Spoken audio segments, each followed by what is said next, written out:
Welcome everybody to Overtime Champions Season 4 Group Stage, and two amazing teams are here today to battle it out. It's From the Ashes versus Voltage, and my fellow co-caster here is Rian, which is French for nothing or none. Today I found that out.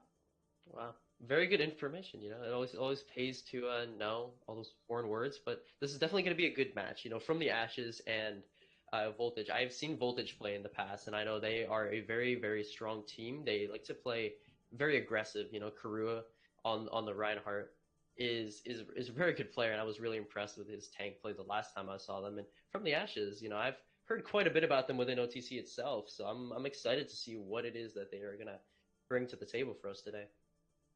And looks like our map number one is decided to be Lijiang Tower, so going to be control first, and I believe escort, then hybrid, then assault, or in some order similar to that. And best of five, meaning we could go all the way, or this could be one quick match.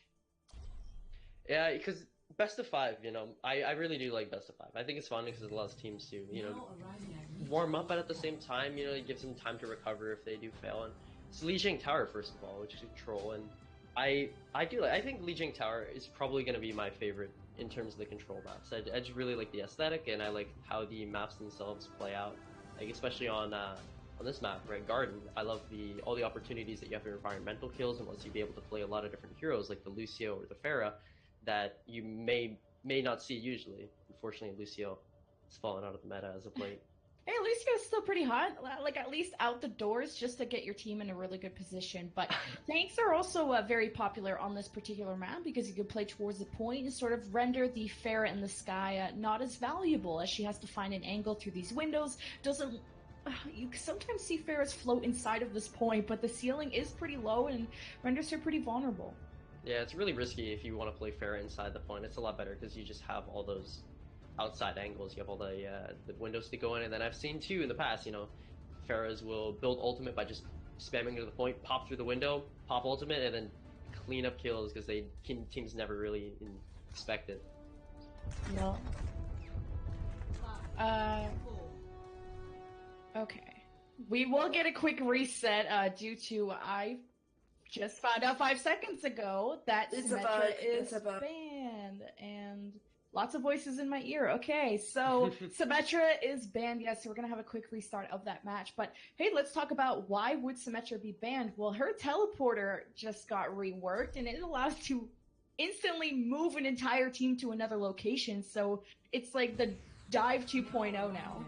Yeah, I think the sim changes are pretty insane because her new gun, her new damage, they changed it so it doesn't tether anymore, and it now just it's a beam, kind of like Zarya, and it charges very quickly, onto the enemies that you do keep them. The longer you keep them on, the more damage they'll do. Up to I think it's about 100 or so. It does an insane amount of damage. It's kind of crazy, but the teleporter just allows for so much more in terms of team play because you can teleport diva bombs through it. You can teleport Rhine charges. You teleport all sorts of interesting things through. Even a Torb turret, which is a little unconventional, but I mean, hey.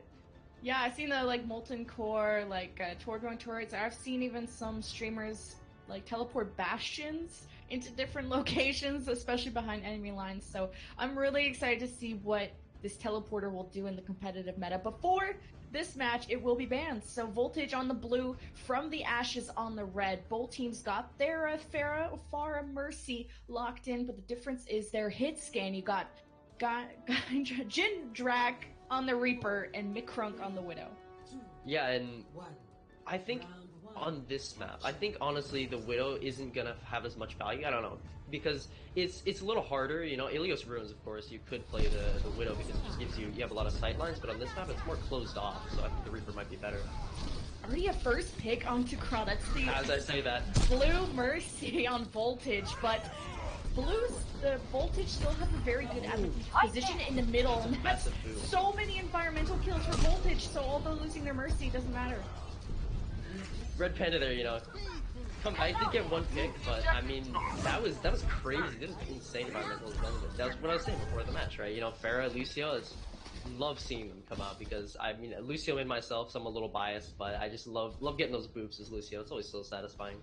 So Voltage have to be careful of Mikrunk on this Widow. She's gonna be trying to find angles. And look how aggressive Kuro is playing. Dives in, solo Winston. Doesn't want to meet Pixel here as the Reinhardt. Able to hop out of that situation, but From the Ashes have been stalled for now as they take this route towards the right side. But with the Reaper of Jindrak there, they have to be careful. But up in the sky is Red Panda as the Parrot trying to find some more environmental kills.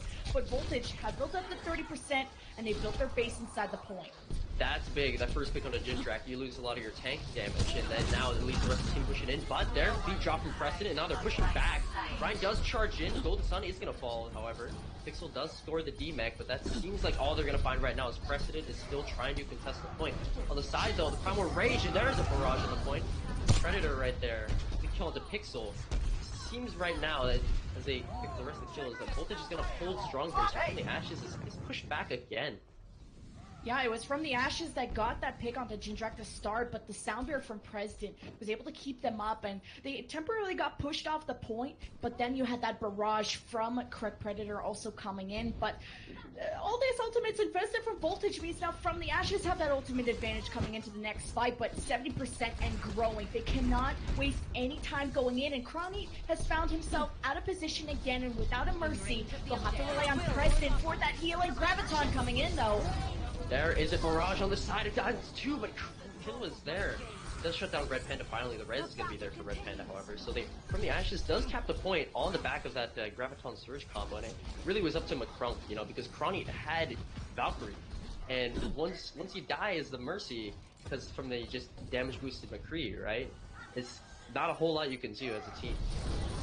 Yeah, Crony has to be careful to get out of sight from Mikrunk, who went from the Widow now to the McCree, finding so much more success, mobility, able to assist directly on the point. 2 picks have been found From the Ashes, and with the point in their possession, they have a lot of progress to make up for, as a quick trickle coming in from Voltage.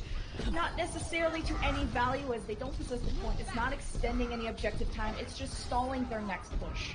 Nice stagger right there on Preston. He was trying to get on out of there, wall right on out of there as a Lucio, but not slippery enough. And now you see the switch. Crony now going over to the Moira here to give his team some more of that burst healing when they're all on the point. So could see an interesting fight coming up. You know, you have the Shatter from Pixel here.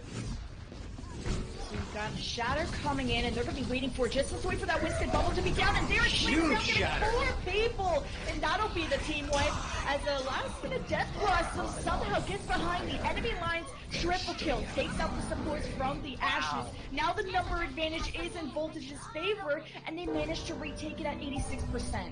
Jindrak right there just absolutely put the team on his back with that Death Blossom. It seemed like From the Ashes was totally going to win that fight with that insane Shatter and all those picks, but then Jindrak with that flank Death Blossom shut him down. But now double boom! Oh, Pixel and Golden Sun down. It's really hard to push, but here on the point, barrage shut down right away by Correct Predator. Now as Crunk goes down, it's going to go to Voltage. From the Ashes tried to respond, but Voltage just too strong. Jindrak, definitely the playmaker right there. Absolutely styled on these gamers.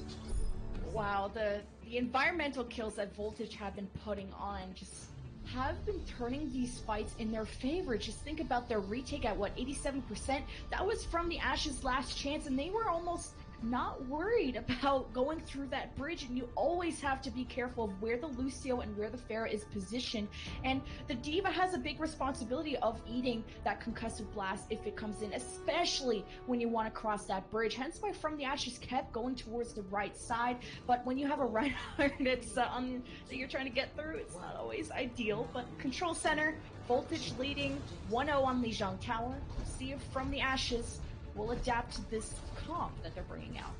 I like the Junkrat pick because, you know, in this kind of it's more open than the other points, but I think the Junkrat's really good just for spamming around the choke, and you see that's why both teams are running it here, and of course you can find so much value with the tires as well. He's pushing up the side, not a whole lot going on. Pixel does go down first with a Fire Strike in there. The rest of the team is going to move in right away, of course. The Ryan down and Correct Predator with a triple kill, just wiping out the entire team. Maybe that's a full team kill if they finish off Golden Sun here. Correct, I think he got 4 kills in that last fight, and Voltage, because they keep running President on this Lucio, they're able to not not only get speed boost into an advantageous position in servers, but to be so much more aggressive, and especially in a shield war that's been pushing From the Ashes back. So first cap for Voltage, as From the Ashes will be getting ready for their next fight. Kuro with the Shatter Pixel, not even close to his because he died first that last fight, but there Jindrak does fall very early in that fight to Crunk. He could continue to push in here. He's got the High Noon available to him, but with the Coalescence off of Scrawny right now, it's just keeping the team alive. Elysian does fall. Sees the Zarya down. There we go. With the High Noon on the side, does find Preston, but that's just going to be the only pick you're going to get. You still have the Moira, of course, for the healing. Lin falls. That's the more valuable pick because you can't res anymore. Of course, he was able to sneak it off before he died, but here Elysian on the side is trying to sneak in. Kua moves in though just to shut him down. Fight is still Voltage holding for now. Kuro needs to be careful that he doesn't die here. So 4 versus 4, and that was the Deadeye for McCrunk that started things off, but he's been playing as a lone wolf away from the team, finds another pick onto the Reaper. That's a lot of damage gone for Voltage. That means From the Ashes want to push this. They want to play this closer range, but they get stuck in a Graviton, and that's the Riptire paired up with it, but an opposing Riptire response. Red Panda from the top, and that's double Riptires from both sides, but From the Ashes need that retake. Yeah, correct, did find the kill into Lin there, but I don't know if it's going to matter. But here, Kuro with a shadow on the point. There's a counter shadow there from Pixel. Does find Crunny right away. There's a beat on the point. Not sure if you need that, though, because the rest of the team is not even there. But, I mean, use it anyways, I guess. Push it. That wasn't a necessary, that was not a necessary sound barrier at all, but it's at 86%. Why not just throw all your ultimates at this if you're Voltage? You're in a pretty good spot. The full hold from the Ashes have already lost their Mercy, so... And for a trade with Lucio, you want your Mercy for this next fight, but there's the Reinhardt charging in. Pixel tries to touch overtime, won't be there. Overtime though, Transcendence from Golden Sun will at least get him to touch. McCrunk by his side. How much can he carry the team? Death Blossoms will get quickly shut down, but Voltage are still in the clear number advantage, and that will be it. 100-0 for Voltage on the second map of Control Center. Yeah, Reaper right there. Got the Death Blossom, got the double kill, and that pretty much decided it. Even though he did go down post-mortem to the Junkrat, get him scoring the kill from the grave, that's pretty much the only kill that they were gonna get that entire fight. In the Death Blossom on the back of that Jindrak again, showing the insane value you can have as this Reaper is just I think it's really hard for them to just trying to respond to the DPS line of Voltage. And Craig on that Junkrat, I think you highlighted at the start of this match, was such a good pick. He started with the quad kill and 61% kill participation for the guy. And on the other side, you had, I think, Red Panda was playing Junkrat and just could not find the space to perform as much as he would have wanted. Yeah, I think the issue there was just you had the team, right? They were playing the Moira, and the Moira just bursted everyone and kept everyone alive. And we're gonna be going to Nabon? Maybe? I don't know. They probably have to ban a map, so we can. We'll wait a little bit. I wish, because it's always King's Row, if we're honest. Teams love King's Row so much. Well, it's probably S. I thought it was Escort next. My bad. But probably is Escort. But going back to the map, I mean, the Pharmacy's in the sky. How much of an impact do you think, like Craig had on that versus the other Pharah? I think Craig definitely did find a lot more value on the Pharah because, he even got to play the game there on Gardens, and he was able to find those environmentals many, many times throughout the map itself. And then his barrages as well. He had one or two that got majority of the team, and he did get a little bit overshadowed by Jindrak with that huge Death Blossom. But definitely, I think Craig Predator was there to just apply a lot of pressure, a lot of aerial pressure, and I think it was hard for From the Ashes to try to respond to that. They had the switch to McCree from McCrunk, and that helped for a short time because they did shut down the Mercy, and then they eventually did win that fight out. But then after that, he kept getting shut down because you noticed that the tank line of Voltage kind of changed their playstyle. They played more aggro. They started diving more onto the McCree and shutting him down so that it was harder for him to deal with the Pharah in the skies. And I felt McCrunk was always playing away from the team. I always noticed when he was using his Deadeye away from the team to get an angle, so a good use of it. But when it came to team fights, he's always at a different angle, always away from the team. So yes, you're getting this perpendicular damage at another angle. You're adding to the fight. But your team's getting rolled, and I feel like maybe it'd help if he was using his stuns when Voltage were playing aggro, and maybe playing more with the team positionally wise would help McCrunk. I think it would have, because, McCrunk, I mean, McCree, he is a vigilante, right? So he's used to working solo, but when you're playing in this team environment like this, you need to be able to play with your team. I totally agree, because if McCrunk played with his team more, then when the tanks would have dove him, he would have had the support there from his team, right? But I felt like a lot of times he was off going up for the flank as well, and that's what you said as well. And I think they lost a lot of value they could have gotten from the McCree if he was playing with the team itself, because we did see him die sometimes fairly early in the fights, and that just, you lose a lot of your DPS and all that long range damage too if that happens. Looks like our map number 2 is chosen finally, and to keep in mind, since From the Ashes have lost, they were able to pick this map after Voltage banned 1 map. So Rialto will be the escort map for map number 2, Voltage leading the series 1-0, and From the Ashes will be on the offense to start. So what are you expecting, at least for the defense for Voltage?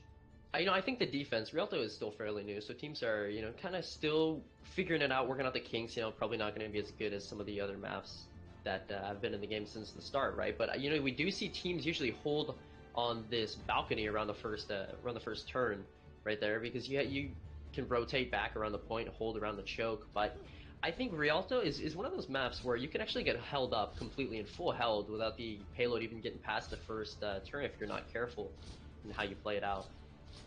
There is some high ground around point A, and I'm excited to see what Voltage will be bringing out. So they have the 2-2-2, and this is very similar to what they ran on Control Center with Jindrak on this Reaper and Krek on that Junkrat that he styled on so nicely on Li Zhang. So President will be on the Mercy, and he's been running a lot of Lucio. So you can see Voltage are taking back the aggro and maybe playing more safe. They want those Resurrects available to them on the defense. I think that's the way you should play Rialto. I think it's more of a slow map. It's not really a map where you want to be diving in, because it's very open. And if you run dive, it's very hard to just get your team all coordinated. Or as opposed to this, right, you can just put the Ryan right in the choke. He stands there, covers the entire thing, and then everyone just stands behind him. And so I think Deathball is pretty much a lot more viable on this map than dive on maybe some other maps. So McCrunk has brought out the Widow, and he did really well on this on Gardens. He's the hit scan specialist from the Ashes, so double sniper from the Ashes. They're going to be wanting to control that high ground and get these angles on the supports in the back. But with this L wall, that Mercy's not going to be seen, but he does find the forehead of Jindrak. So from the Ashes, they've already caught 1 huge DPS down, but can President go for that Resurrect? It doesn't look like they want to. Nah, he died way too far forward there, and I think that was just unlucky, because he was going in on the Reinhardt, right, and trying to put the damage in. That's what you do as the Reaper, and then he just, again, McCrunk right there, clicking heads out here. He popped off and got the first kill, and they're holding around the choke. Here's the tire, though. He's gonna pop it right away to take out Red Panda, who snuck up behind him. They are gonna be able to res him back in the fight, so it seems like Voltage are gonna continue to hold here, but they still need to be careful from McCrunk on this Widow. See, 6v5 here for the defense, and From the Ashes had got that initial pick, and they started off something good, pushing Red Panda on a flank, but that tire was just an unlucky point. But it's taken a while for From the Ashes to get the ball going, but they have the infra sight now, and this is so important on this particular angle because there's so many walls that these supports are going to be hiding from, and this will allow these snipers to get even more picks. Panda will also have that Dragon Strike available in 10%. Oh, there's a Shatter Ryan's down, but it's not going to find anyone. Pixel does go down to that, though, but Red Panda with a counter pick onto Jindrak here. So you got 5v5 situation right now. It seems like I think Voltage still has the advantage here because they're just holding around the corner, but they need to be careful of the spawn advantage because the attackers will be able to push a lot sooner than the defense will be able to reset with that pick right there. McCrunk and Red Panda, both the snipers. And right as the action is beginning to happen, we go to a pause. Someone's DCing. We're gonna see who it is in just a short amount of time here. But I feel with both the supports down right there with that beautiful flank, Kahlua is the unlucky DC today. So what is 2 kills now making it 3. So half of the Voltage are now down. I think From the Ashes definitely is going to win this one because with both supports down, you have no healing, no sustain. Karoo is pushed so far forward, right in between the team. He's sandwiched in them practically, and I can't see where Jindrak is on my screen, but I see Correct Predator going for a flank. And I mean, hey, if he could build the tire quickly. And also that From the Ashes have a closer spawn. So, while the payload hasn't really gone very far, but with Red Panda on this flank, Voltage have been keeping an eye on him, and that's been Craig's job, and he spotted him out with the tire first, but Red Panda decided to take the high ground this time, and that's what's different. He already picked off, with help of his fellow sniper, McCrunk, you can even see he's following up on this flank, knows that Voltage are not keeping an eye on it, and with both supports down, yes, Voltage will be out, and that kind of sucks, because Krani had the Transcendence, and if he would have been able to pop that before he got headshot, then maybe this fight could have still turned in Voltage's favor. Very unlucky. What can I say? It's all up to the DPS of From the Ashes, and that's the reason that they won that fight, is with the beautiful flank that you saw, and then they just quickly, I mean, that's like practically a mafia execution on those two supports in that style. And there we go, Red Panda does find Crack Predator before he can duck around the corner.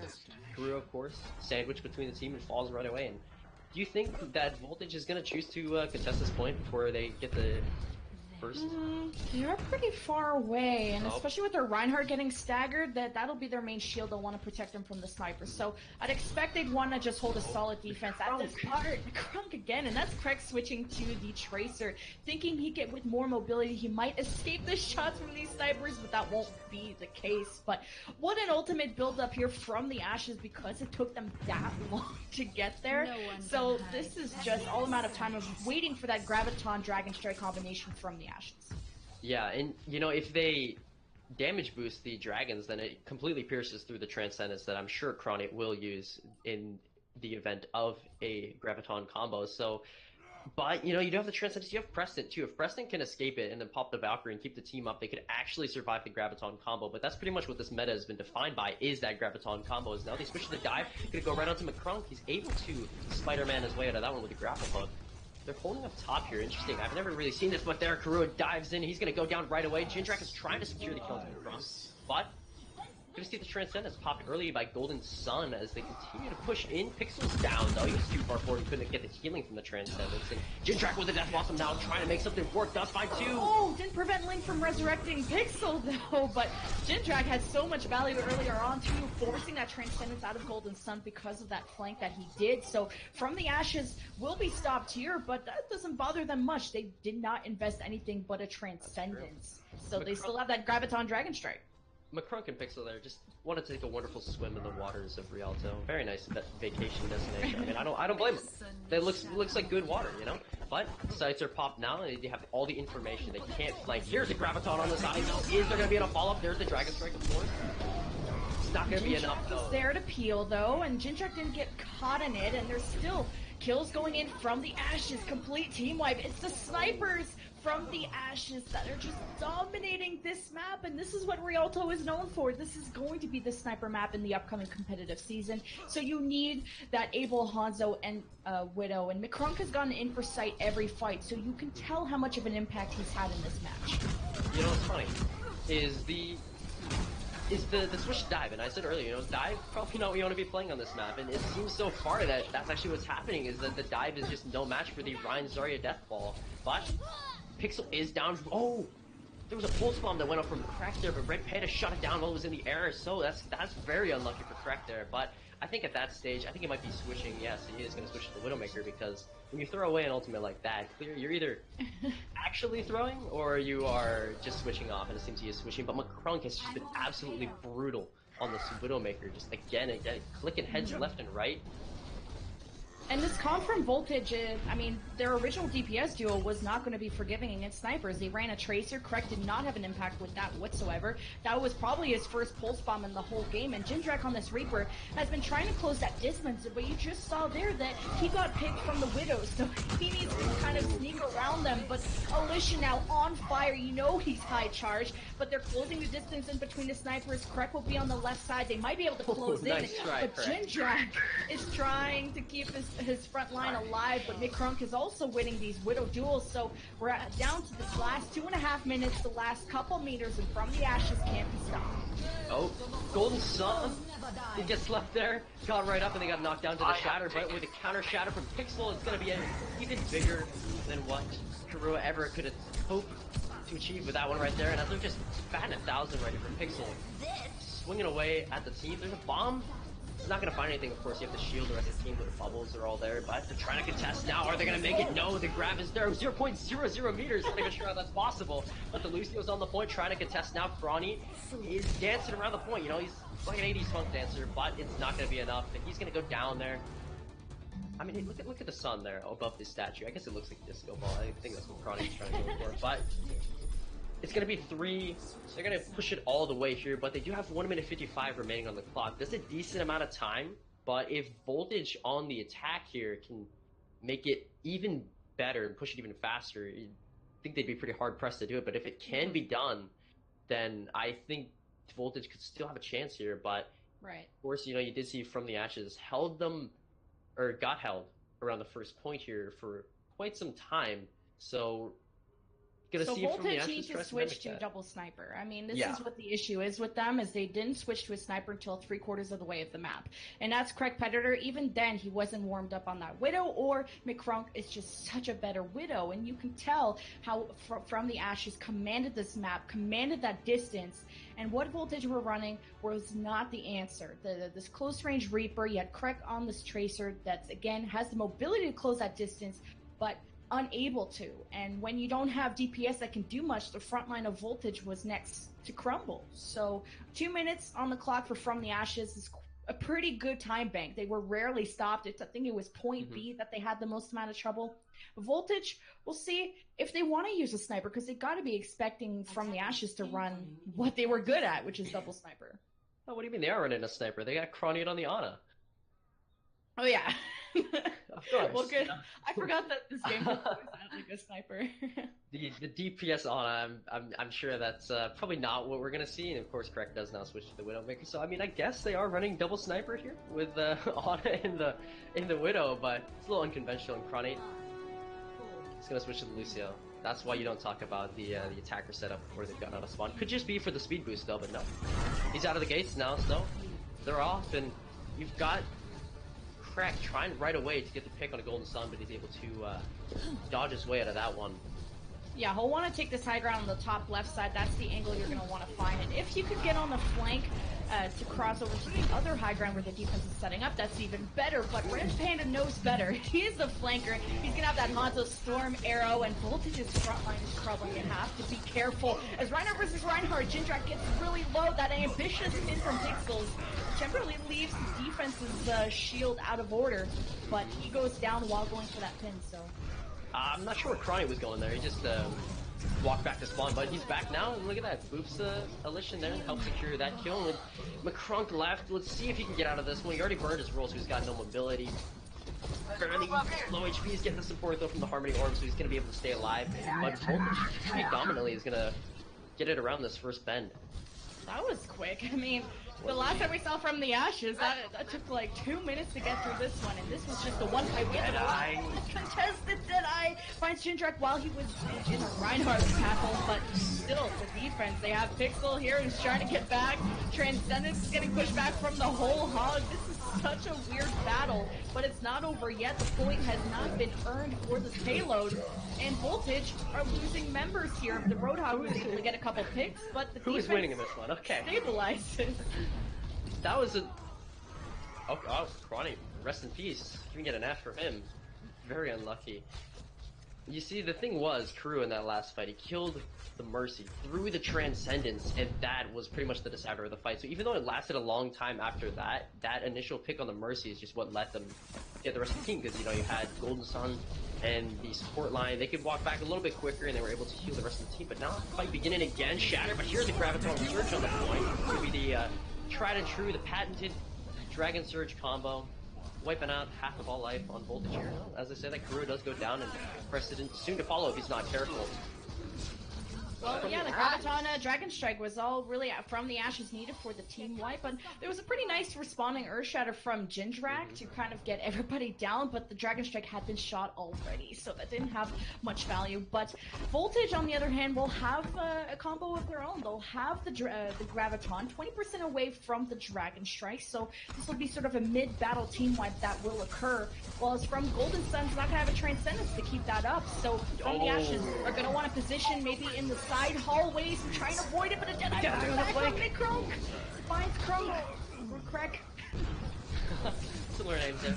But I think, oh, there's a good lane, and now you're shut down some voltage, pushing again, and Shatter for Pixel here in this next fight. Jindrak's close to his. Ryan can build it up very quickly if he does play, on the front lines, and it's going to be a battle between the two to see what will happen there.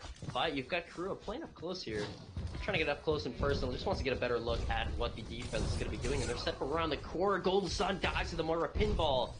Able to get around the corner, penetrates through the shield, and they're pushing in, taking advantage of that right away, but they get knocked down. Like the old song, Tub Thumping, but they get right back up again, and they're going to be able to secure that team wipe practically, onto Elysian. That's a full team kill.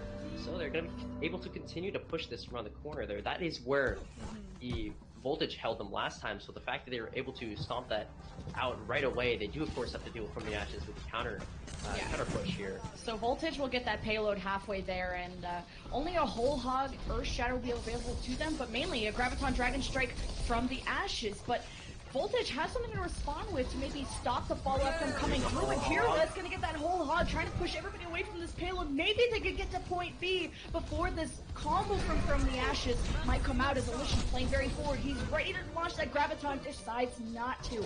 Smart move. Yeah, that was up to correct there, because he went on the flank and was on this area exposed. And then when you're in the dock there, you have full... Oh, poor Fred. You're gonna sit on the flank. Just take a seat there. Yep. The correct on the flank just completely caught from the ashes off guard, and was able to secure that quick double kill, with the storm arrows, and shows you, how much the storm arrow change has affected Hanzo, and he's just able to find so much more early picks in the fight. If you're good with the Hanzo and you land all those storm arrows, it's just an insane tank busting weapon. You see from the ashes are playing in their base. They're waiting for them to get through that choke for the Graviton. Actually, a little bit early. Finds only 3. Soundbeard, can it keep them alive? And it does not. Meanwhile, Jindrak's having some fun at the back, and he will be the last standing member from the ashes. Will stabilize their defense with 3 minutes left. Voltage. What on earth? With a triple kill in the back line, it doesn't matter. It doesn't matter. Down to Karua. Goodness gracious! On this Roadhog, absolutely barbecues his entire team, deep fried. No response. It's just him on the point though. So. Yeah, so like I said, it doesn't matter. He's in a 1v6. He still has to wait for the rest of the team, and they got a close spawn, so they're right back. Voltage going in again, and you're going to have this Graviton Dragon Strike, and Pixel's very forward, but everyone's playing so far back from the ashes, they might not get caught in this Graviton that Voltage needs so badly.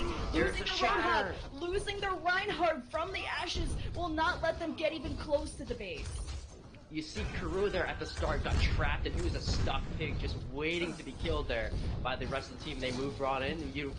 Jindrak couldn't move up fast enough to be able to shield him properly in time, so he died very early on in the fight. He was close to a whole hog, and he could have used that in the fight, but in this next fight, Voltage, look at all those ultimates. That is a stacked roster if I've ever seen one. Red Panda, though, close to a Dragon Strike, so... The combo available for Voltage, but Golden Sun maybe can keep them up with the Transcendence. But they start off with their Dragon Strike right away, and they didn't want to wait for Illusion's Graviton, so that might have been a mistake as Voltage has gotten a few picks now, and they have their combo, and just a complete team wipe is what Voltage needed. Just a few more meters to go, and now they've staggered Golden Sun. So the supports were last to die from the ashes as Voltage inching closer to the end. Illusion might be the last one to touch from the whole hog. Keeps everybody away from the payload. Beautiful. And Voltage do bring that payload home in a time bank advantage. Beautiful play by Karua there, just to space everyone out. Just absolutely doing a great job on the hog there. As we go into extra innings, minute 25 to a minute 55, and that's pretty a small difference between these two teams, and there was a very different approach from both these teams as well. As from the ashes started off with the double sniper, and Voltage on their offense focused more on enabling their Hanzo essentially. Yeah, Red Panda there, he did pop the Dragon Strike very early. Didn't want to wait for Illusion, and then you saw the counter right away, and I think if you're gonna go for a Dragon Strike, you almost always want it to be in the combo, because it's very rare that you do see a Dragon Strike that does indeed find all the kills you could possibly get, unless everyone's in, of course, a hallway. And that's partly because Dragon Strike is such a slow moving ult. It does so much damage, but is very easy to avoid if you're not all in one area. So I think Red Panda just needs to, maybe there was a bit of a miscommunication there. Maybe thought that Illusion had the Graviton Surge, but really can't say because we are not, of course, in these team comms. They probably thought that was like their last chance, and maybe that Dragon Strike would have got a bunch of kills and closed them off for temporarily, but Voltage will be going in and with a different style than their last time. They're gonna have Kirua again on that Roadhog, and Craig relying on him as the only DPS for the team. Triple Tank will be tough to be here from the Ashes, who now has McCrunk on the Junkrat instead of the Widow, so a lot of spam damage coming in from the top. He's set up here on the high ground as well, so he's able to even get it over the shield, and you see he finds the kill to crack right away, and Kirua is soon to follow. So Voltage pushed back, they have the spawn advantage though, and they just need to make sure they don't get picked anymore because you can't afford to lose what little time you already have. Yeah, 40 seconds up. This will be the last fight for Voltage. Krek not feeling that Hansa, going on to the Fair, has the Mercy by his side, and maybe relying on Red Panda. Yeah, maybe relying on Red Panda not being able to get an angle on him, and wants to maybe concuss McCrunk off that high ground or just build damage onto Pixel's shield, but oh, that tire doesn't go anywhere. Krek stopped that in its tracks there. But went for the res on Kirua, but he's gonna get shot down. Ronnie tried to once it for the res, they did cancel it, and Voltage pushed back again. They did get it around this first corner, but as Kirua is the last one to fall, can anyone touch? Possibly Kirua get there. But Red Panda's got the Dragon Spear, and he's of course gonna use it right away. It's a zoning ult, no one can touch the point, and that is just gonna be that here. Yeah, I guess the Mercy was able to touch at the last second, but from the Ashes held such a good defense there with the minute that they had. McCrunk on that high ground, bursting down shields. He wasn't even touched, was able to build one Riptire that didn't have much value, but when you completely stop Voltage like that, they had the right thing going. But it'll be from the Ashes' turn on the offense, and they have 2 minutes, so not really much more time than Voltage had. So I'm interested to see what Voltage are going to bring out to stop from the Ashes. You know what's interesting here is from the Ashes really only has to win one or two fights, right? And if you win the first fight, then I'm pretty sure because the teams are going to concede the first stretch here because you never want to hold there because it's just bad positioning. So they'll get it around the first bed before they start meeting some resistance, some pushback, Voltage. But Jindrak on this Bastion could want to melt the shields down. I think that's what they're going to go for here with the Orisa Bastion as well. But, you know, they just need to make sure they cannot afford to let From the Ashes win the first fight, because if they do, that is practically their win on this map here. I'm kind of surprised Jindrak doesn't want to go on that high ground. I mean, from this map, you've barely seen any dive and any sort of high ground contest from either team. So Jindrak might be even more untouched on that high ground, and he can disengage around that corner a lot easier. So I think he's still figuring things out, but he's going to get power boosted from President on that Mercy, and then they even have Cronny. So once things get a little bit close between these two teams, Cronny will be able to give his Reinhardt the better advantage in that case. Yeah, you know, the Brigitte playing with the Rein, you know, that's basically bread and butter, right? It's bread, it's good by itself. You know, Reinhardt, very, very good character, you know, well balanced. But when you add in the Brigitte, the butter, it just makes it so much better. And an Orisa. Yeah, and an Orisa, they just have so much shields. From the Ashes, they're going to be running their bread and butter themselves. That double sniper, McCrunk and Red Panda, Hanzo and Widow. Red Panda's already on that high ground. He wants to just take out Jindrak, but he's getting melted. He even gets halted, so has to be very careful about how he wants to escape these situations. But Elysian starts off with a pick on Cronny, traded out 5v5 now. Elysian got trapped there in the doorway, and you know, Cronny did fall right away, but res comes up from both sides, so just don't even pay attention to the kill feed until those are all through. But with this, you got Elysian on the side going for a flank. He's around 30 on the grab, so you know he won't have it unless he pulls something crazy here. But there with a shatter, Pixel builds it up right away and chooses to use it. Is it enough though? They do finally kill the Jindrak there, but with a counter charge into Kirua with a double. Now with a triple of his own. Kirua's insane. He got like booped out of position, and that was a really ambitious Earth Shatter from Pixel to get past Orisa's shield, break through Kirua, Earth Shatter, and then he got pinned, and it was just a mess. And Kirua was able to stand, and that triple kill might have just won this. One last fight coming in, 30 seconds. Red Panda had the Dragon Strike and switches to a D.Va at the last second. I don't know about that. Jindrak's coming very close to a tank mode here, and they have the tire as well, so insane amounts of burst. Ult is coming out. We're going to see the tire going for a flank of the sidelines, but Defiance going stun. Jindrak does fall. No tank mode for the team. Are they still going to be able to do it? I think with the rally they're going to be able to, just because all that armor is going to give you Red Pandas on the point, trying to contest with the D.Va. But Preston's actually down, finished off by Elision there, but he's pressured now by Krug. There's a grab on the point. It's just him though, and it's OT. As Similar would say, the OT wick is burning down now, and you've got now finally the tank mode coming back from the side. There's a charge coming up from Pixel just to get back on the point. It does double kill right away, and I think that is going to be that for the team here. Red Panda D-Mech shattered, knocked down, finished off. And that will be it.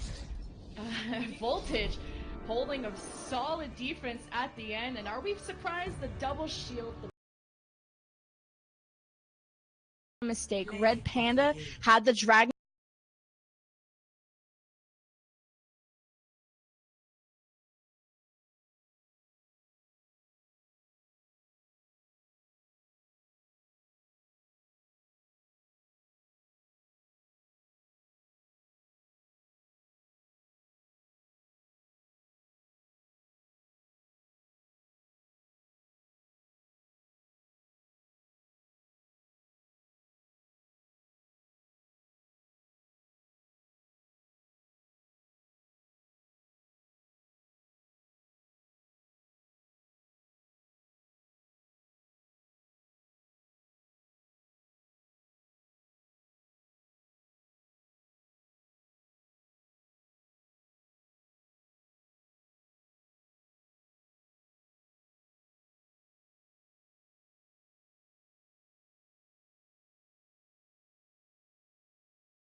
But I think that for now they just need to shut down really the double sniper comp, and the way you do that, it's very hard to shut down double sniper because you just play such long range, and it's what do I you mixed think? up my teams. My bad.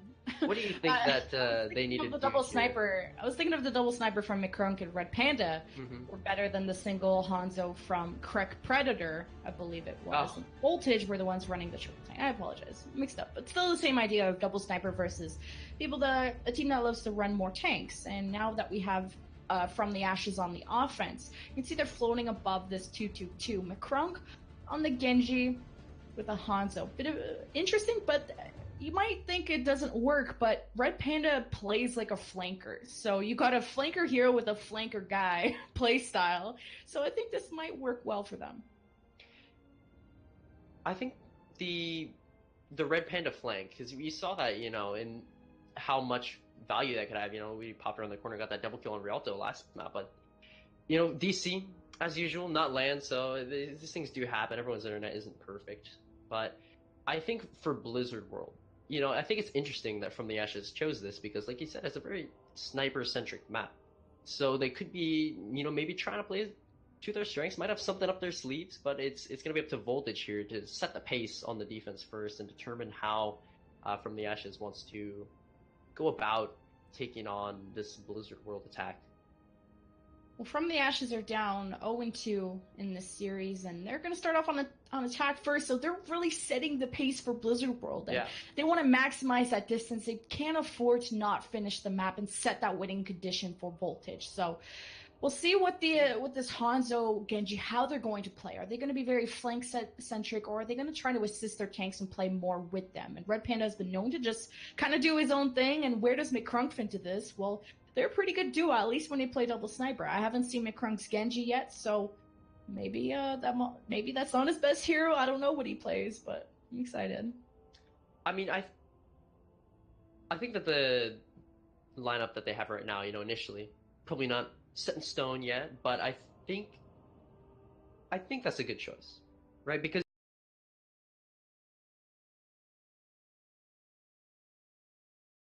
action and forces the tank line to either turn around to deal with him or they divert some of their DPS resources that lets the rest of the team push on in from the front lines, with the tank line of Pixel and Delition themselves. And I think it's just going to depend on where the defense chooses to hold. If they hold the high ground, as we've usually seen teams do, they will run a Junkrat or something of the sort, so you can spam the choke for a lot of pressure. Or if they're going to hold near the point itself, which you also see quite a bit, and then teams might choose to play that a little more slowly, with just try to hold that choke, make sure no one gets through, hold the wall basically. And Voltage, I could expect Jindrak to bring back that Reaper, and you don't see Reaper too much in the meta because double sniper is so hot right now. But Jindrak could easily bring out that Reaper and just command the point. He doesn't have to poke out and contest these snipers. He can wait for them to come to the point, where then all he has to do is wreck the front line of From the Ashes and make these snipers sort of not as valuable. I could see Jindrak bringing out the Reaper, but where is Krek gonna go? His Junkrat was really solid on Li Zhang, but his Widow, was it Widow or I think it was Hanzo that he was playing? He might want to just bring out at least one sniper just to contest if there's snipers on the other side. Oh, Jindrak with the Doomfist. Oh, you see, I'm getting Serious. excited here because I've seen Jindrak play the Doomfist in the past, and here's another DC, very, very fun. But I've seen Jindrak play Doomfist in the past, and let me tell you, he's a good Doomfist. He single-handedly, I mean, basically, the last time I saw Jindrak play Doomfist, he should have just renamed himself to Saitama. To be honest, he was one punch man, just completely decimating the other team, just wiping the floor with them. And I don't know, maybe he's trying to mimic that here today.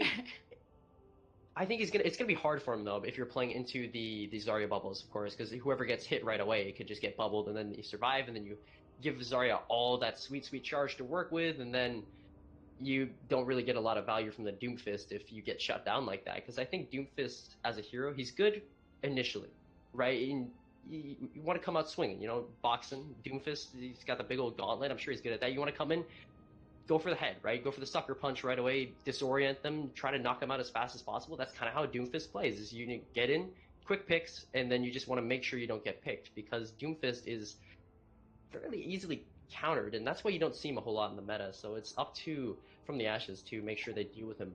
Mm-hmm.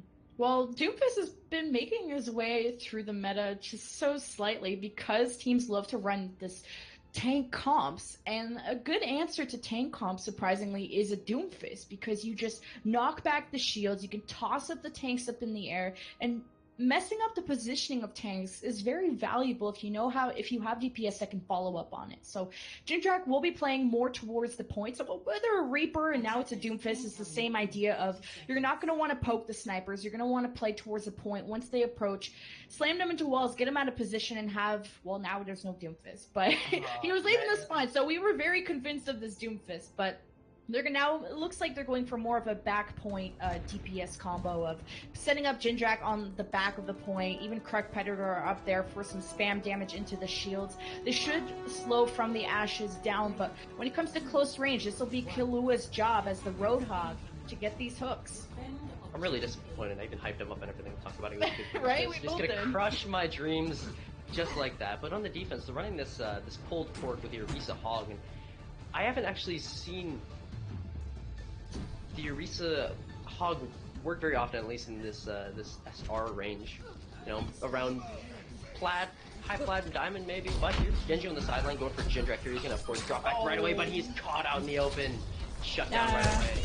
Not sure about the positioning, and no, they deny the resurrect too. McCrunk is feeling himself on that Genji, and now they have to make their way past the shield. They've already broken it. The shield's on cooldown. You can see Voltage are getting back. They're hooking it from Kahlua. From the Ashes are missing now their Mercy and McCrunk, so being down a couple players, this might be a reset here from the Ashes, although it was a very good start getting 2 initial picks. Oh, Kahlua. Kahlua was last time who had the insane hog play, you know, getting all those kills, but it's Kahlua this time taking that trophy on the hog, the champion of Blizzard World. Popped off right there. Absolutely, I mean, held the point practically by himself and just made sure to lock it all down against the Alfonso of Red Panda bot. Red Panda is pretty close to a Dragon Strike here. Alishan, though, not close to a grab.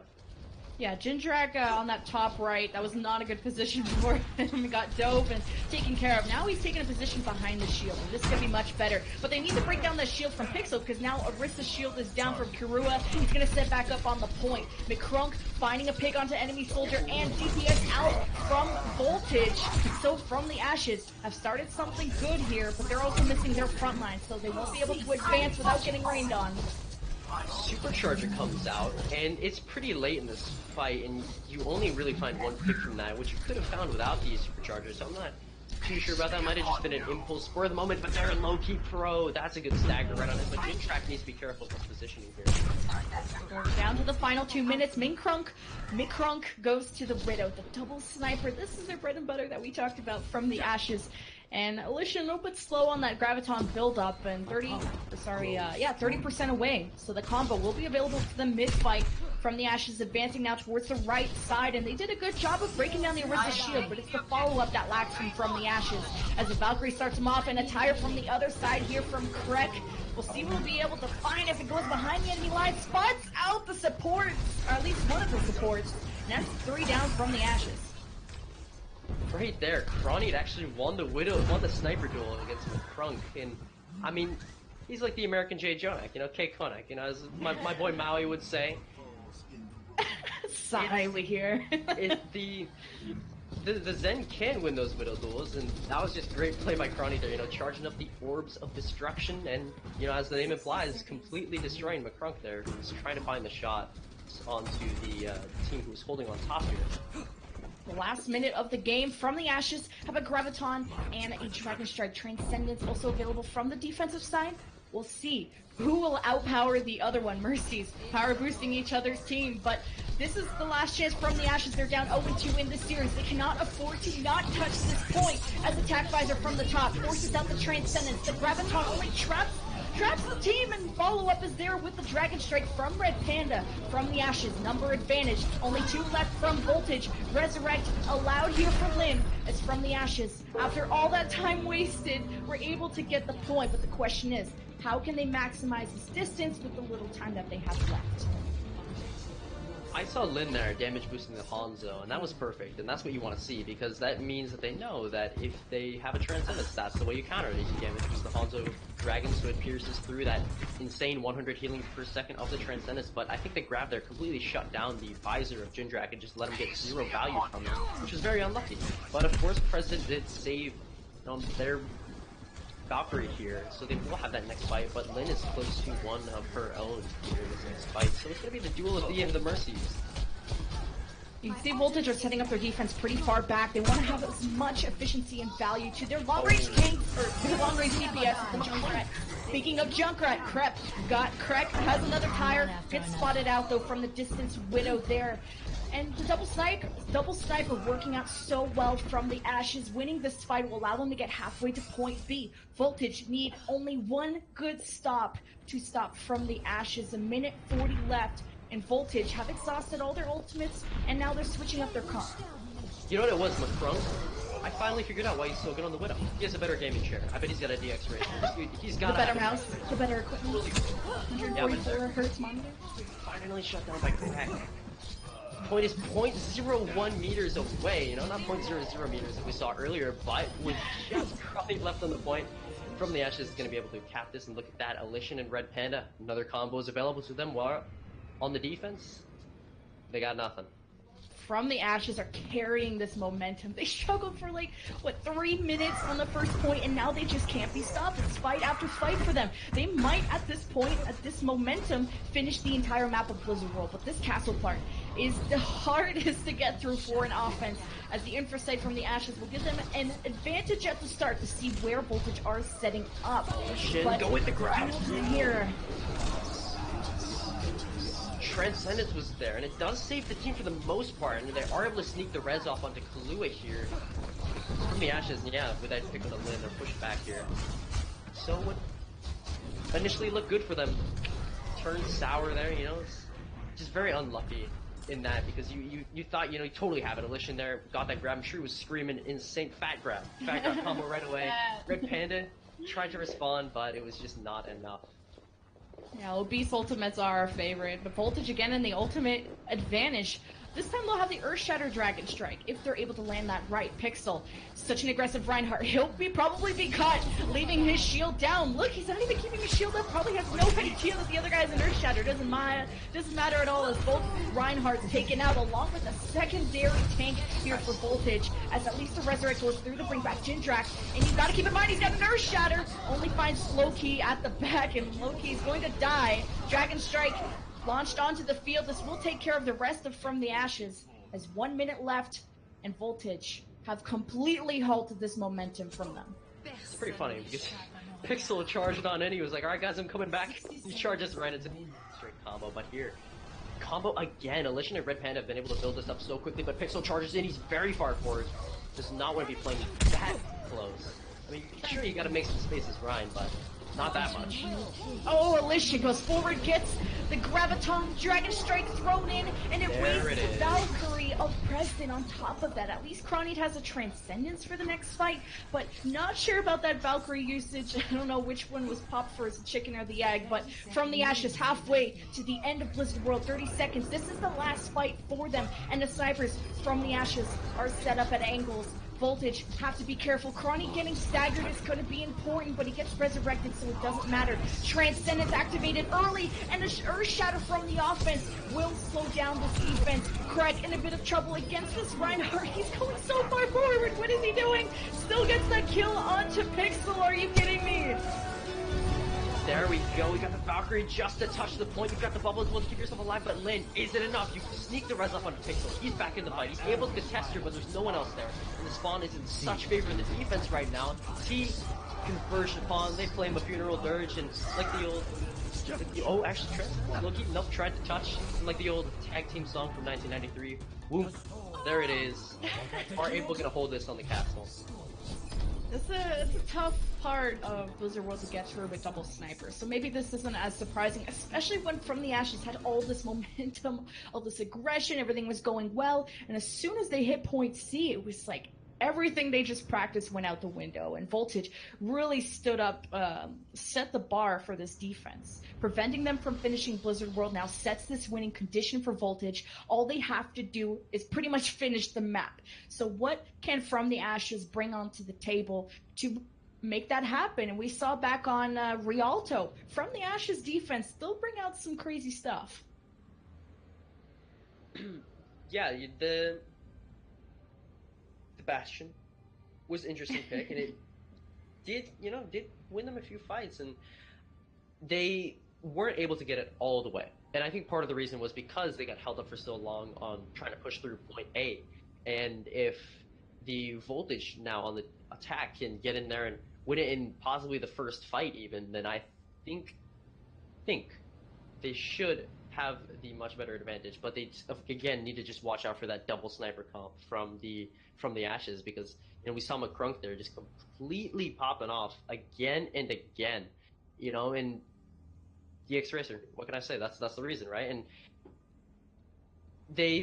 Voltage just doesn't really have an answer so far, because they have continue to lose the Widowmaker duels, and then they just can't seem to get to an area where they're able to find the kill onto McCrunk. So I don't know. What do you think that Voltage does need to do here to shut down the double sniper composition? Well, I think tankier comps are usually better against double sniper just because they have larger health pools and they can survive a couple dinks to the forehead, and as long as they do protect their supports, and we'll see what Voltage will run. And they've been running quite a bit of triple tank, and present on this Moira, you can tell they might be going for the quad. Oh, nope, just triple tank. Correct on that Reaper. But what's interesting about this offense is that the Reaper will only be valuable once they get to the point. Until then, they'll have to survive thanks to the tank or the shield management of Jindrak, and Kirua also assisting in the shield department. Again, Kirua will also only be valuable once they get to the point. So Crony has to speed boost them there, and from the Ashes, we'll see what they respond with.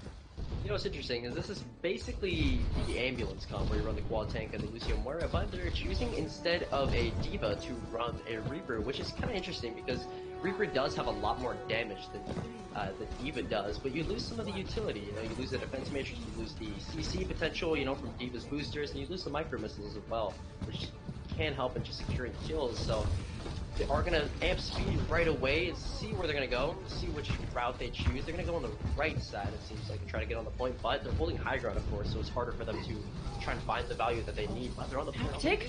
They just got a free pick there! From the Ash, it took way too long to jump down. I don't think they knew how to attack it, but now that they do, they've completely stopped, taking out the supports of Voltage, and this is maybe not completely a one fight. There you go, only three people left for Voltage, and they are separated, so divided and conquered from the Ashes will hold for now, but giving up that free tick, bit of a issue in the reaction department. McCrunk right there, you know, we saw him pop off on the Widow, and now he's popping off on the Genji, just turned that entire team to sashimi, and now he's got the Blade available in the next fight as well. Can't really combo with anything, so he's got to be careful that he doesn't get shut down by either the bubbles from Kirua or the hook from Kirua. And of course, he needs boost as well, but here, McCrunk in the back line looking for the Genji Blade. He's trying to find the Reaper right away. Correct turns around, he's gonna pop his own. Looking for the kill to the point, he's trying to slice up Ronnie, but ooh, shut down with that 3-4 falling. You used 2 ultimates there. Kirua on the hog. You got Lynn top just hiding, trying to escape here. Should reset, yeah. No, he's gonna go for the reset, but yeah, McCrunk ran right into the hammer of Jindrak, so Reinhardt, the best way to play that is take down your left click and just spin around, and there's nobody that can really touch you unless they want to eat a serious health damage. It's McCrunk's Blade. Part of the winning condition from the Ashes, but what can you really go after besides the supports and Voltage? Their supports were nicely hidden and protected from the tanks. So quick point unlock here for Voltage, 4.5 minutes, but they lose their Lucio, so they're going to get stalled down. Here's a follow-up from the Ashes. You know, I've said this before and I'll say it again many, many times. Elysian and Red Panda, they've got the combo available to them, and if they can land it here again, as they've done in the past, again, that's fight 1 easily. But they're waiting for Crony to get back from the 66. Full value in, it's going to happen right away. That's a full team life. Yeah, it was smart. They kind of like Pixel broke his shield and started backing away. They were playing scared, baiting Voltage forward, and this got them trapped into the Graviton. It's always nice to see how these guys kind of bait them into the full team Graviton. And Craig smartly not using the Death Blossom. You might see sometimes people pop these DPS ultimates or these tank ultimates to deter the follow-up, but they will have it available here. Earth Shatter though activated from Pixel, and he's team wiping everyone. And the Graviton coming out from the other side might not matter as much. Crunk has another blade going off. At least he's found a kill this time, but from the Ashes stabilized, and they've won another defensive fight. I don't know, that was a lot of ultimates though. You use the Shatter, you use the Blade, you use the Valkyrie, and you use the Transcendence. So that's 4 ultimates there for that one singular fight.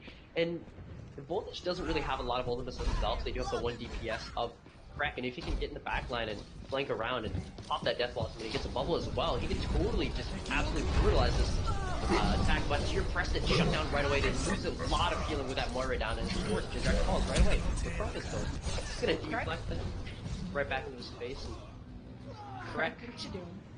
he tried. He tried to go for the flank.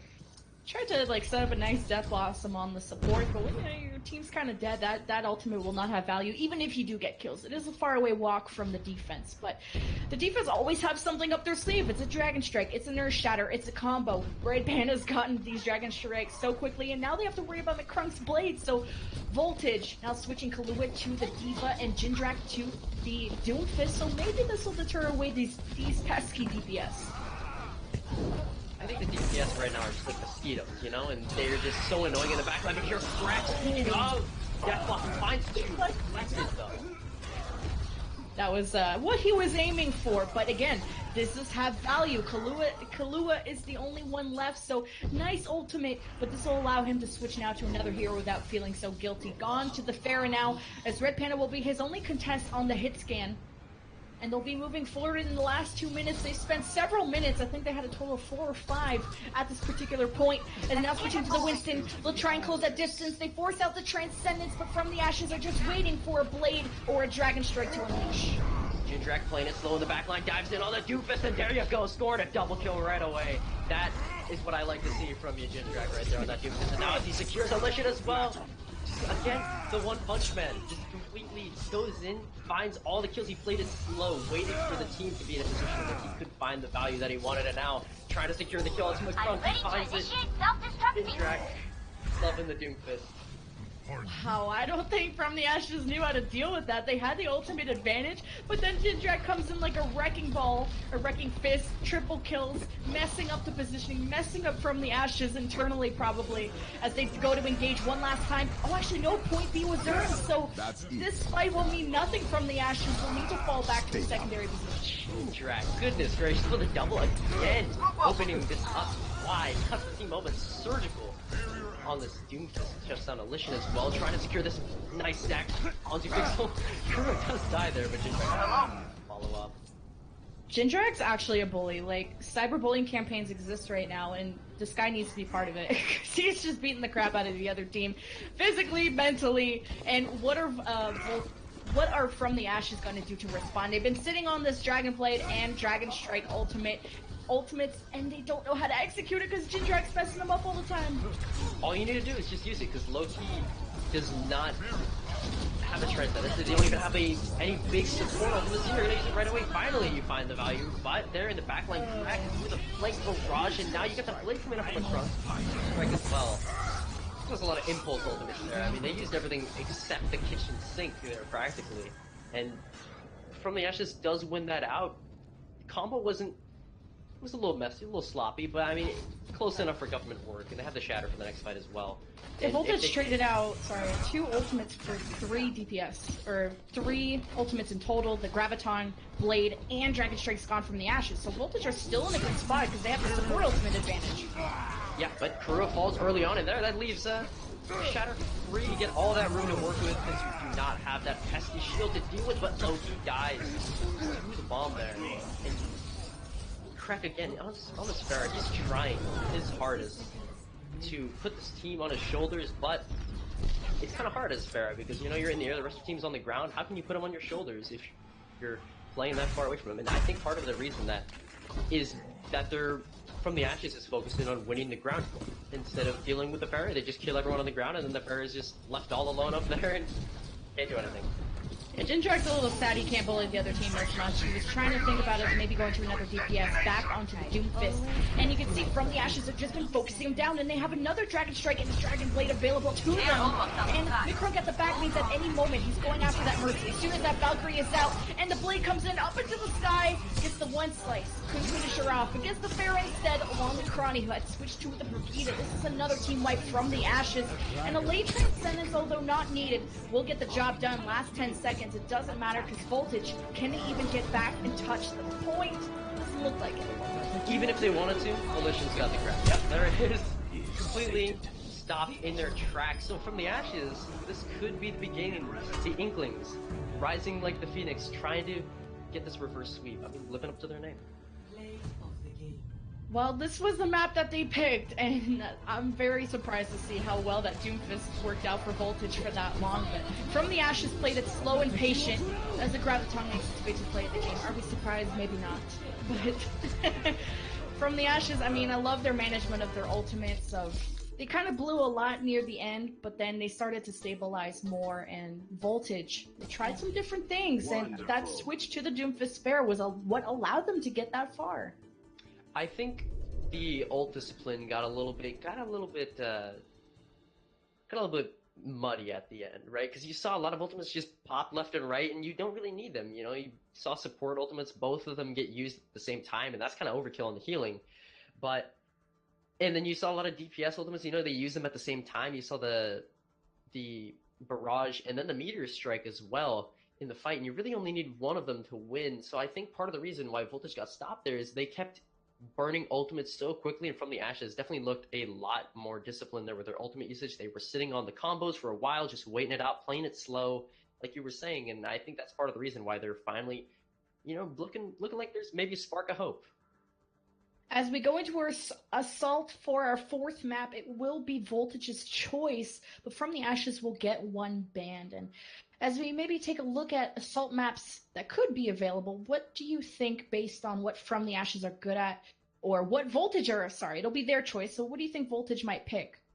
You know, I think they want to pick a map that caters to dive or an aggressive playstyle, right? Because that's what you see Karua and Kahlua. That's kind of their playstyle. That is how they play. They play very aggro, up close and personal. You've seen them run, you know, the Orisa Hog or the Eva Winston, you know, dive comp, and I think they do choose Hanamura, and which is a little bit interesting because Hanamura, you know, it's a map that definitely favors the defense on the first point because you have that one choke that's so hard to bust through, and then of course with the double snipers of McCrunk and Red Panda, as we've highlighted so many times in the past, you have a lot of room to work with if you are them on Hanamura A.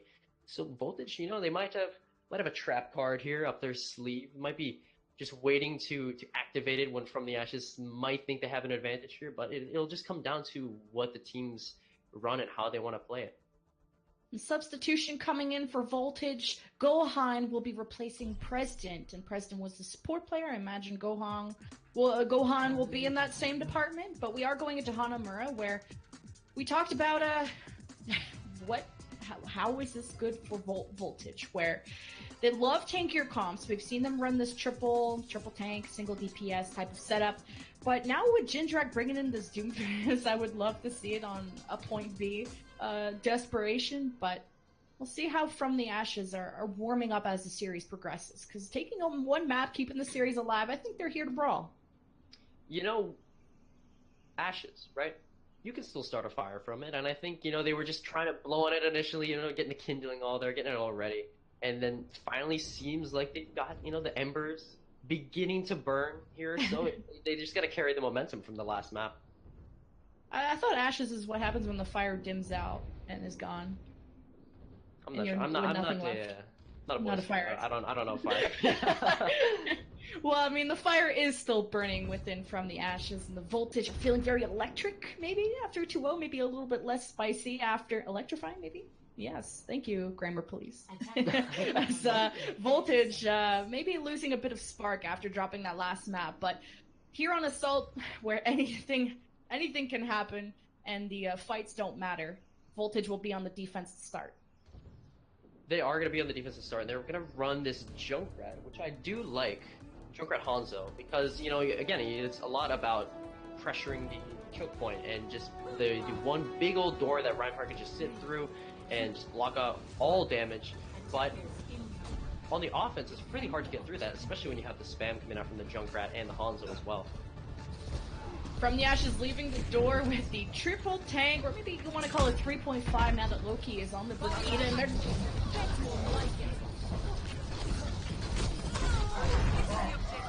I don't think he's given consent for this, but he's got the pin onto Pixel, so this was a good retaliation for Voltage, as it's now, what, 4v4 From the Ashes now in the number advantage?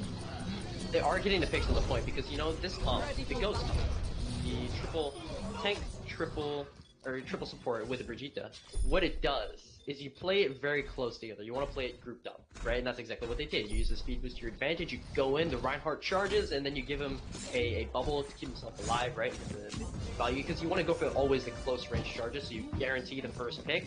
And then it depends a lot on focusing down targets, and I think that From the Ashes there had good target focus. You know, we saw the picks come out one after another, but they're going to be holding high ground here. Make it easy for Pixel there, knock him right on the point. Here's the Tyre though, correct. Yeah, coming up from behind, but he gets shot down from the crutch of Lucio. How does that happen? And Jindrak now switching to the Brigitte. He'll try and brawl a little bit more against Low-Key, who goes down early at 3. Half the team missing from the Ashes, as they only get half a tick, but with 6.5 minutes, they have plenty of time to experiment. I think McCrunk is going to switch. I think they're going to switch off the Ghost Dump here, possibly, because McCrunk suicided there instead of just wall riding on back. Interesting. Just trying to get a reset, yeah. Kind of interesting, because I would have gone over the gap, but I mean, hey, I'm not one to judge. You know, I do play Lucio very aggro on me. DSP Stanky, that was my boy back in the day, my influence. But so you're probably good that he's more team centric and team focused. But they're gonna try again coming up Main Street here. Well, they got half a tick last time doing this. Voltage loves to give up free ticks. This Pixel completely whiffs that Earth Shatter to nobody. And Karua gets to pick on the low key. That's 2 down here from the Ashes. And you can see how separated they're playing right now. Although they are getting Lucius speed boosted from McCrunk into the right position, once the fight starts, it's just chaos when it comes to how they're grouped up. You know, if you were the old Charles Dickens, Tale of Two Cities, those Tale of Two fights there, because you had the fight, of course, one side and near the point itself, and then the other one near the low ground there, which is really interesting how the team split up, and you saw Karua was kind of playing by himself there, and was able to shut down the teams there, but in this next fight, defense definitely has the ultimate advantage here, and look at that, they're going to pop the Graviton right away, lots of follow-up possibly available to them here if they're able to capitalize, and they are able to sweep on in. You don't even need the old Dragon Strike when you've got that much follow-up damage, you know, especially from the Reinhardt and the Reaper. This is such a interesting comp from Voltage, because now they have Krek on the Reaper, who was swapped earlier from the Junkrat. So now they're following up this shield bash from Jindrak and then this damage pumping in from Krek. So this is a really tough defensive comp that they're running. And from the Ashes, now that they have some ultimates, this might work another time. A Graviton Whole Hog combination is available, and they also have 2 support ultimates. The Rally will come up in a couple seconds here from the Ashes, as this one will take the top right high ground route, and this is where Voltage have been hanging out the whole time. Interesting. Elishan here, he's got the grab, and but Gohan is of course ready to go Super Saiyan. That's beautiful play on the side with the grab there, but the transcendence is there for Super Saiyan Gohan. Look at the name, right? But here's the trying to follow up, Krek though with a Death Blossom. That's gonna end this one out again. Yeah, that was a great Earth Shatter from Karua to stop everybody in their tracks from the Ashes. And then although there was a responding Earth Shatter from Pixel, a lot of people from Voltage had actually dropped down, so this only ended up catching 2 people. And then the Death Blossom follow-up from Krek, and this is why Voltage are hanging out up here, because this is a close fight range area. And from the Ashes are now making a couple swaps, Red Panda to the McCree, McCrunk to the Widow. Which is interesting, because, you know, they're going back to this double sniper, and I don't know if you want to run the Widow on point B. You know, you usually see the Soldier and hold this high ground, so I guess he could be trying to go for that with the Widowmaker, which is a little bit unconventional. I don't usually see the Widowmaker a whole lot on point B, but they're going to try to make it work as best they can. You've got Krani here with a Valkyrie, though, but From the Ashes does have 0 ultimates available to them.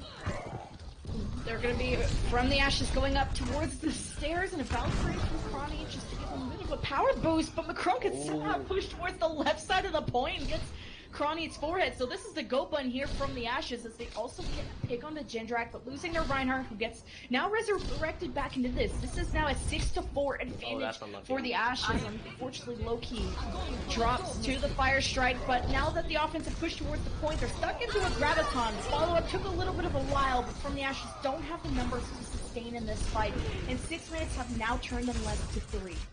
Man, McCrunk, with that opening pick, you'd think that From the Ashes totally had that, but they turned that one around, you know, that well-timed rally on the point just to give everyone that extra armor, you know, walking out of spawn, and of course, part of why 2CP is so hated, or perhaps it's tough love, I guess you could say, in the community, is because the spawns are just so close and they allow for these long-winded stalls that you see coming up from the defense.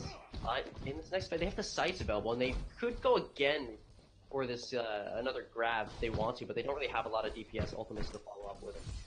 Well, from the Ashes, just they need to win one decisive fight and take their position on the point. And while this is growing, while this percentage is growing to hold the doorways of the spawn. So yes, they have these close range spawns, but there's still a spawn delay. So if from the Ashes can get the ball rolling, Pixel needs to be enabled as the Transcendence keeps this defensive team alive as they get stuck into that Graviton. But Pixel throws in that Earth Shatter just after that. And bit of a messy fight here from the Ashes. Again, Pixel going down early in this fight is not helping the offensive push from the Ashes, as maybe a free take could be earned here, but not as Jindrak steps on, and from the Ashes, looks like they're going to keep trying to run this offense while missing their main tank, but starting to fall here are their supports, and they don't have enough members to keep it going again. Poor McCrunk there, the last man standing, and just absolutely just knocked right into that wall there. Could not have been pleasant, but in this next fight, you see Kahlua here with the grab, and you see Krek, he's back in black, switching back onto the Reaper here from the Genji. Tried it out for a little bit, but decides to go back to his perhaps comfort pick on the Reaper. Red Panda's got the Deadeye, but it's gonna be hard for McCree to find that, because when you use the Deadeye, you practically make yourself a big old target. Might as well put a sign of yourself. Oh, Graviton eaten there by Elision, and now they can use the Deadeye. Finds Gohan right away. Not nice. Red Panda had a good idea going and one-to-one trade. I'd like to see Red Panda try and get this high ground and maybe be in a safer position. Become the soldier so you can take care of yourself in these situations. Go to the Tracer instead. In the last 30 seconds from the Ashes will need to reset now. They'll have only one chance. And one chance to take the entire point B, and they haven't had even a close to a decisive fight in their favor. Voltage definitely trying to halt from the Ashes momentum that they had built up from the first point. It seems to be working, you know, you stop the first few pushes and then all that momentum kind of dies out and you start gaining ult advantage over the team, and they have the Shatter for the next fight. They don't really have a response here because they switch to the Winston. If you break the shield on the Winston, there's nothing to block that that second Shatter. Transcendence, though, activated from the offense, will shift the balance of resources in their favor, and switching to the Winston might allow Pixels to get out, but he's getting focused down so quickly. Now no tanks available from the Ashes. A desperation play gets, oh my god, gets Earth Shattered away, maybe walking away with a mercy pick, but this won't be enough. Two members remain from the Ashes, maybe to build up enough time for reinforcements, but no, Voltage will have this defense stopped here. From the Ashes will be stopped here, and they'll be shifted to the defense, where all Voltage need to do to close out this series is finish Hanamura, or actually only 33% of point B on Hanamura. And I think it's definitely doable. Hanamura, you know, we saw the Goats comp, you know, the triple tank, triple support with the Brigitte, and how well that worked, and just getting to the point right away. And if Voltage can follow through with that and mimic that, seems like they're going to do that so far with their initial picks. Could, of course, change their mind at the last second, but only time will tell. But, you know, if they do choose to run the ambulance comp or the ghost comp, you know, one of those big old brawler, get on the point, do as much damage as possible, stick together, you know, I think that From the Ashes is going to be hard pressed, because, you know, they do like to run the double sniper, and there's not a whole lot the double snipers can do in the close range, which is what that comp depends on. So it's just a matter of, can they shut it down? And you have Red Panda on the Hanzo here, and Loki is going to be playing on the Brigitte, which I do like because it allows you to shut down maybe the Reinhardt charge that comes in, or any of the other big tanks, you know, that walk in as part of the Goats comp. Interesting that McCrunk is on support. He's usually, I guess the sniper kind of transitions into Ana. I won't lie, but to the Ana, I mean, this is a very good support to play long range and stay safe at the back, and that anti-heal denying a lot of this quad or triple tank that could be coming in from Voltage. Looks like they are bringing the triple tank with the Reaper again, and I think we've seen this back with last map. And we'll see if it finds this. I think it'll find decent success on point A, but the issue is, can they snowball that into point B? Speaking of snowball, Krek is on the Mei right now. Don't know if that's going to change, but they could run the. Oh. No, yeah, of course. I was about to. He doesn't Same. meme that hard.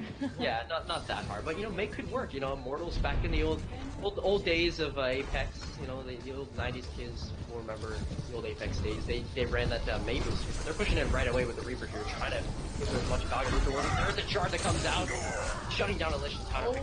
On a Crawny, both supports down.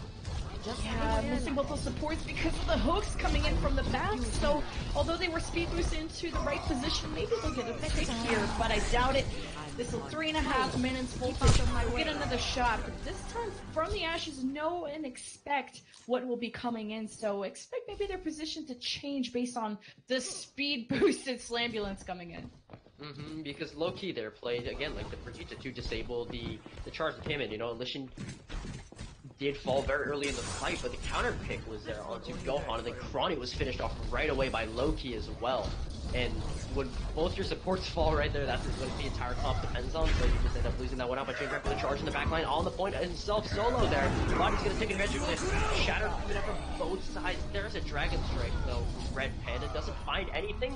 The rest of the team though is able to get the fix, and it's just Crawny left on the point, trying to fade his way out of this one, but can't for long, but he's able to actually escape around the outside of the point. He's 1 HP though, finally finished off by Alishin, and Palua is low HP past the escape.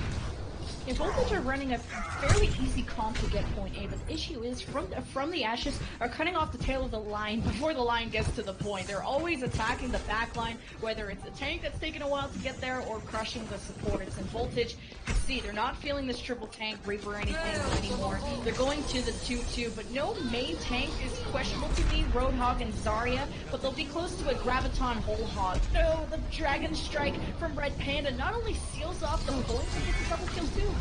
Seals the deal for the fight. Jindrak slaps. No, finished off by Pixel there. But Kronk has been landing these sleeps. I've seen him again and again, you know. He did land the sleep very close range on the Reaper, and then of course died out right after. But McCrunk has been doing a great job on this Ana, you know, again playing that second sniper, disabling the Pharah best he can. Well, Voltage have tools in the bank. I mean, Graviton Jindrak though switches off the Soldier.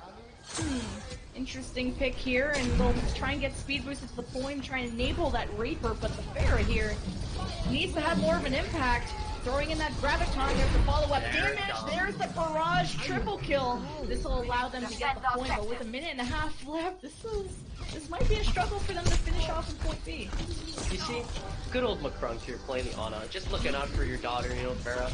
After that hard carry with the barrage there to win out the fight, you want to make sure you get your Gohan drops the beat, but they are not feeling what he is putting down. No, it's not even over yet. This is a 2v1 versus Alishin, who also has shields. Okay, getting to half health. This is taking a while. Reinforcements now coming in from the Ashes. Not even a ticket's earned. Voltage are now trying to come in. If they get the kill onto Kalua, last 45 seconds, this is a big stagger here for the defense. And they've also built up a Graviton Dragon Strike combo. This should have been Voltage's point. Gohan, you know, shut down with his beat there that he tried to have happen, but there's a shatter, doesn't catch anyone though. It's a solo shatter on Gohan on the Lucio. Denied the res there from Jindrak, and that finally is gonna win them the point. Krunk has got the Krunk he's trying to get that nasty sleep, but you're gonna get a nasty stagger there instead. So from the Ashes, setting up their final defense. 4 minutes and 12 available for Voltage, and this looked much stronger. I was a little bit worried that they weren't even going to finish point A, and this was going to be from the Ashes, sending us to game 5, but only 33% is needed for Voltage to take this high ground. They don't have ultimates yet, maybe a barrage. Maybe you want to wait for that Graviton, though. It's from the Ashes, have a Nano Dragon boost, Graviton Bonanza coming in, so from the Ashes in an advantage currently. And you know what you can do with... Oh, yep, there we go. I was gonna say, you know, part of the things you can do is, because you're running the Ana with Krunk, right, you can anti the Graviton Surge, and then that denies, again, even all the healing if they were even running a Zen, it would just completely deny that, or the Transcendence would be in vain.